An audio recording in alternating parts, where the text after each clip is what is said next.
Во неколку пати во континуитет се обрати кон градските власти, значи општинските власти и до централната власт, но некако не ја слушнаа пораката или не сакаа да ја слушнат. Граѓанската иницијатива беше само спонтано создадена, значи не натера ни една политичка партија да излеземе на терен, нити пак некој ни наметна свое мислење. Впрочем, ајде да видиме наназад во континуум колку време Тетово се гуши како град. Значи не е 5 години како што некој тврди, не е 10 години како што некој тврди, туку континуитетот на тоа гушење продолжува со 15 и 20 години наназад. И што се случува тука?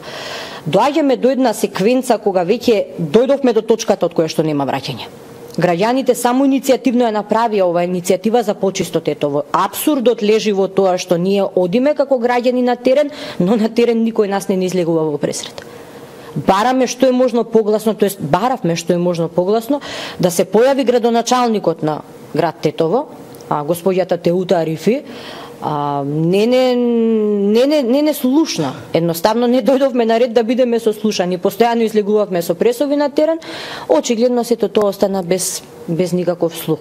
Да биде ситуацијата уште полоша, се соочуваме со некакви си небулозни тврдења од страна на градоначалникот на град Тетово, дека наводно изготвена таа визибилити студија која што нас ќе ни го олесни овој проблем со константно зголемување на нашата депонија. А каде е таа претоварна станица? Зошто нас не подлажаа општинските власти со носење на 4 шлепери надвор од градот, кој што подоцна го откривме дека всушност не е надвор од градот, туку еден објект во близина на влезот на Тетово, медицинска пластика која што сега е веќе нефункционална. Значи целата таа депонија наводно ќе биде префрлена надвор од градот. Не е точно, само депонијата се раздвои на две. Дали треба да очекуваме ние дека тоа ќе се зголемува во континуитет? Внимавајте, станува збор за градско подрачје во кое што има се уште фреквенција на луѓе кој е надвор од Тетово. Имаме објект кој што е голем мол или Палма мол, каде што имаме продавници, имаме игротеки за деца, имаме кафулиња во кои што некој навечер сака надвор од градската врива да се напие кафе.